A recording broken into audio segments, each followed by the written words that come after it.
Hi guys, welcome back to another video. This time again it's on solar.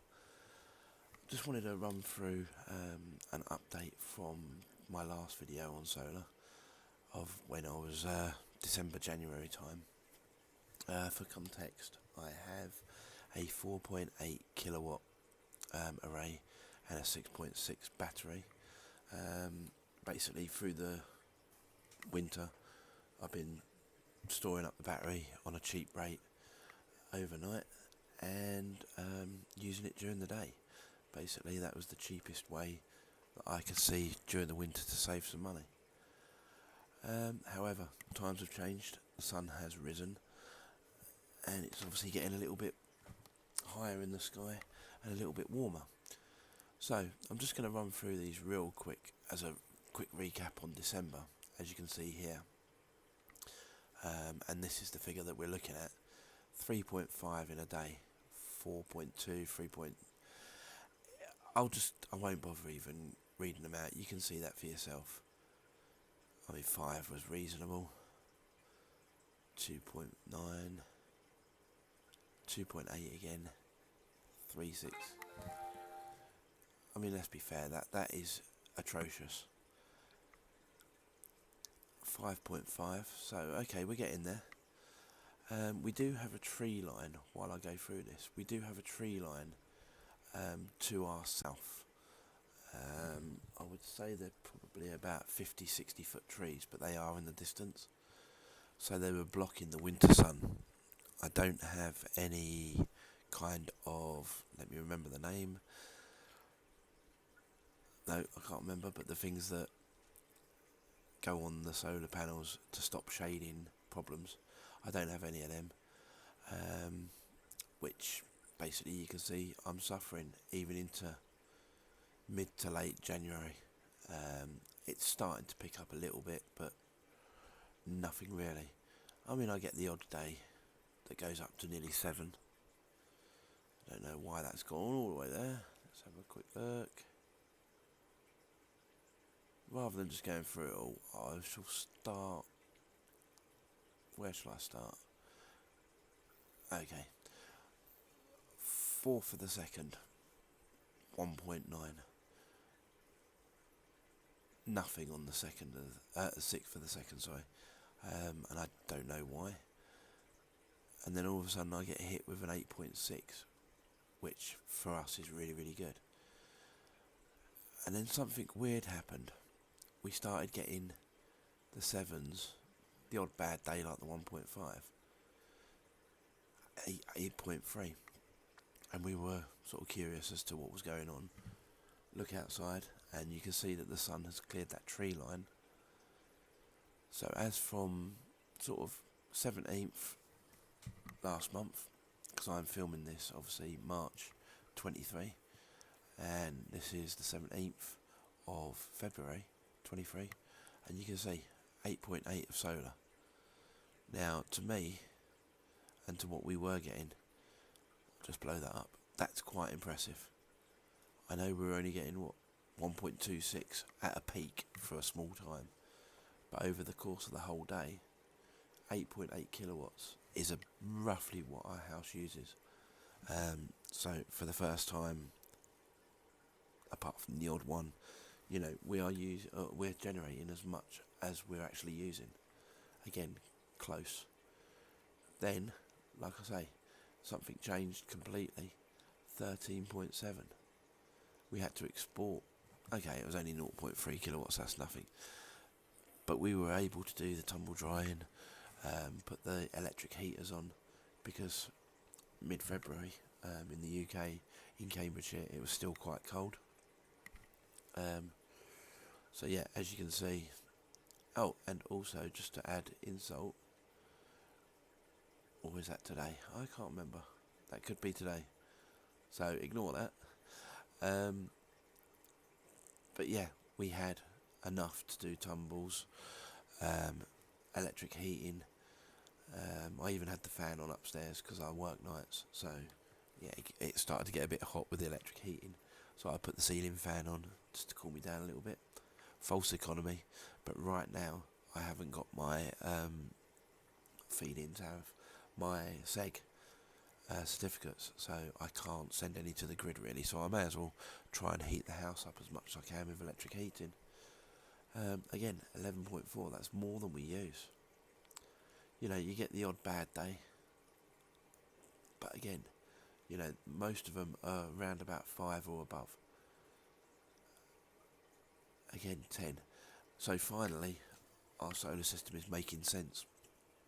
Now, the most important part of this, really, that I want to try and explain to you, is you can see the system production just keep varying, but it's definitely going up. The trend is definitely going up. Here you go, look, 10s. And the odd bad day, when you've got a really cloudy, rainy day. And then, again, you got the good days. And it actually got to the point, realistically, mid-March, and everything just went great for us. 13s and 14s. That was when the system shut down. It wasn't the actual system, it was my Wi-Fi to the inverter. But you can see the odd bad day, but as a rule, they were all really high. And then for us, wow, we hit 16.3, which is absolutely amazing. Now, the most important part of this, as you can see here, that has just been hovering here for a while, our tariff on Octopus Agile, for the first time since we've had it, went down to a minus figure. Now, okay, it's a third of a pence, but what it means is for that half hour, every single kilowatt of power I use, they pay me for. I know it's unheard of. While all the energy companies are trying to con us and bend us over a barrel with, you know, 40, 50 pence per kilowatt, Octopus are actually giving us energy. And as you can see from beforehand, even from 330, you know, 0.44 of a pence, 0.2 of a pence, 0.2 of a pence, 1.4 pence, 2.2, you know, just basically a penny. Even going, you know, forget the 14, even up to 130, 9.4 pence, 11 pence, 7. It's unheard of. And this is on the Octopus Agile. So I'd like just to take a few moments just to explain that Octopus Agile that I turned on about a month ago now has actually saved us well over £120 a month over the winter period. And I'm sure it's going to save us a hell of a lot more money once we get our SEG certification sorted, so we can have Octopus outgoing, because they match these prices, which seem silly, because I don't know why you would honestly send your electric to them at, you know, 0.2 pence, but during the day when it's like 35 pence, and remember, that's the maximum it ever goes up to, is 35 pence per kilowatt during the day. Okay, it's because of the government guarantee and the other guarantees that the energy firms have to abide by, but does that not seem like the perfect solution? Maximum of 35 pence per day, and it'll always drop into the 20s overnight. This one here is kind of extraordinary, and of course from 3:30 to about 6:30 we absolutely just lit the house up. You know, we put the electric heating on, we have got an electric immersion heater, we haven't got a MyEddy or anything like that, but we've got the electric immersion that we switched on. We literally switched every electrical piece of equipment that we could leave on while we were sleeping, or in my case at work, timed it to come on between these times, and I think it cost us about 7 or 8 pence, something ridiculous. You know, gives us instant hot water. Now, okay, then you've got, like I have now, a huge amount of electric. As you can see, if I drop all the others, just to give you a blown up view, that's today, so forget that. Where was it? Where's my 16? I'm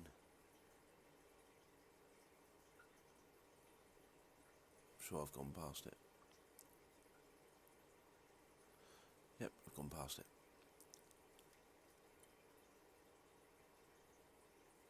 Bear with me.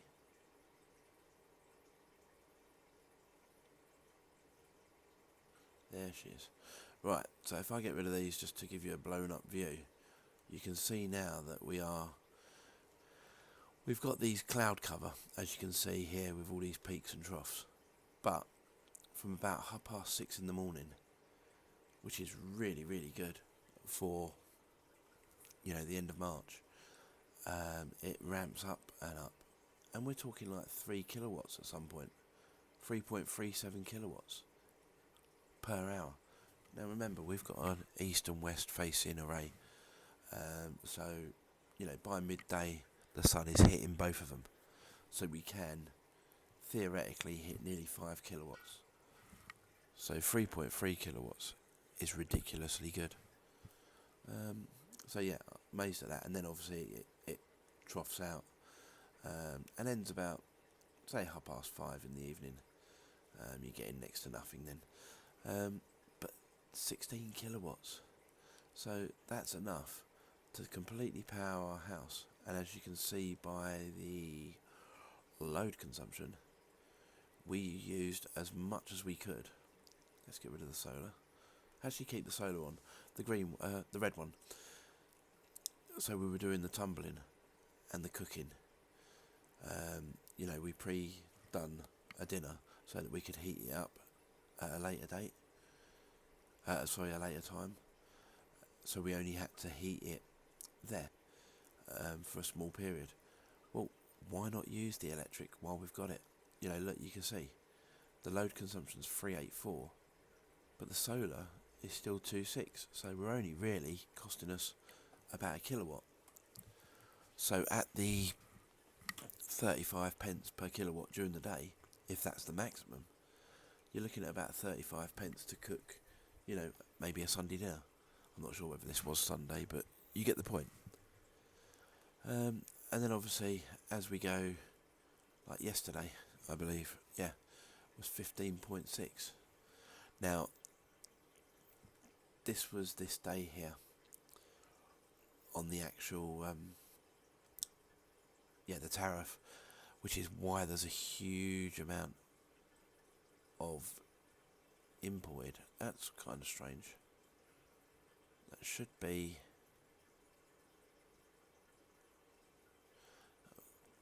See, I get confused with all these graphs. Obviously being new to this, I've only had it a few months. So let's get rid of the solar. I'm sure it's one of these anyway. Self-consumption, load consumption. Strange. Because basically, again, like we say, we charge the battery overnight if we think it's going to be a rainy, cloudy day, like it is today pretty much, which is why we charged it nearly up to 100%. And as you can see, I've now put all the electric heating on and it's dropping all the way back down to 35, which is great, because then the sun can just do its thing. If anyone is interested, we're saving, or we've already saved 26 trees in like 2 months, and nearly 200 kilograms of coal and CO2 reduced, which, if you care about the planet, that is still important. Let's go to this day view as well, and you can see, if I get rid of, you can see the trend from that month to last month is, it peaks at about 10, but from here it was ridiculously low. In fact, if I do month, it might even be even easier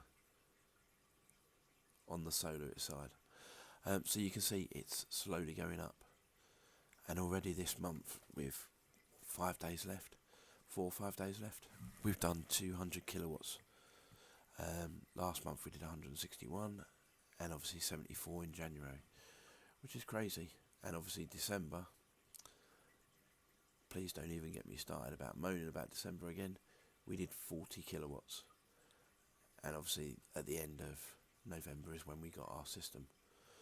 So yeah, if you're looking at that, there is a slow trend going up on the solar. Yes, the load consumption goes up as well, and that's slowly coming down as we're getting into the warmer weather, you know, no electric heating, and things like that.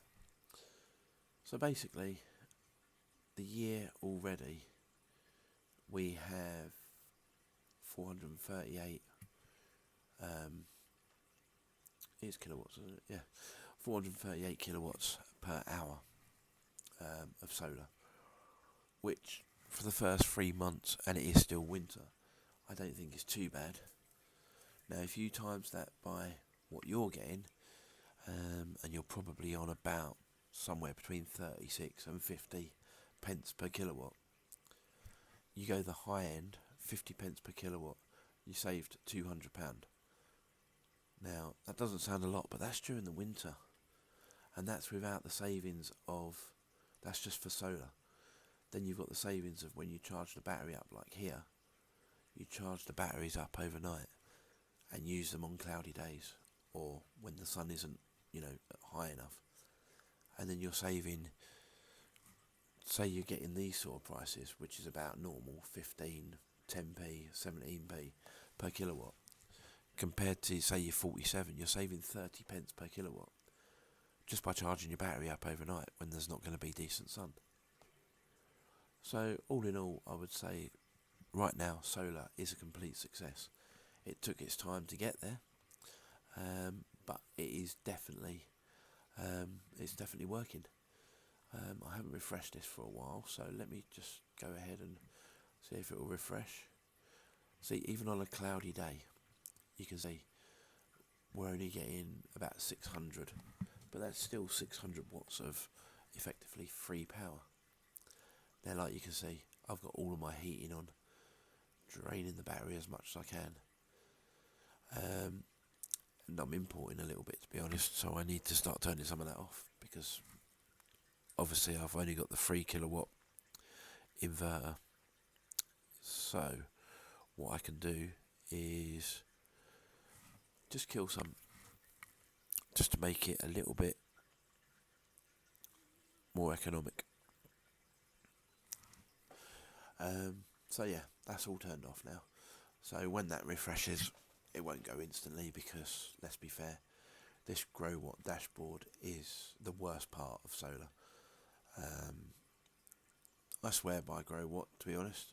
Now, I didn't used to, because I was really upset with the lack of solar. But it was genuinely, it had to have been where the tree line was on the south facing, blocking all of our sun. But now the sun has cleared that, we're getting awesome amount of sun, and it can only get better. Remember, we've only got about 10 hours of daylight at the moment, compared to in the summer where we get maybe 15, 16, possibly even 17 at a push in the height of summer. So we could nearly double our time of sunlight, and also the intensity will be clear blue skies for a lot of the time, which will help. So yeah, I just wanted to give you a quick update, because I was very downhearted, about how terrible our solar array was working, but now it seems to have picked itself up, and yeah, it's starting to make financial sense. Well, thanks for listening, me rambling on and just seeing silly graphs and not a lot of information. If you've listened this long, please do look at the description. I will join. No, I won't join. I will have a link in the description for my Octopus account. If you do want to join up to Octopus Agile or any of the others, just join Octopus in general. If you use my link, you get £50 towards your first bill, and I get £50 credit as well. So it's a win-win for both of us. So feel free to use that. Any comments, like before with my other video, is always appreciated, because I feel that this is the start of a community at the moment, and if we start sending one voice that solar is working, more people might get onto it, and we won't all be grid tied into, these energy companies bending us over this barrel. And we can start producing our own electricity during the summer especially, and that's got to be better for the planet, which is always a good thing. Okay, like I say, thanks for listening, and I'll see you in the next update in about a month's time. Thanks.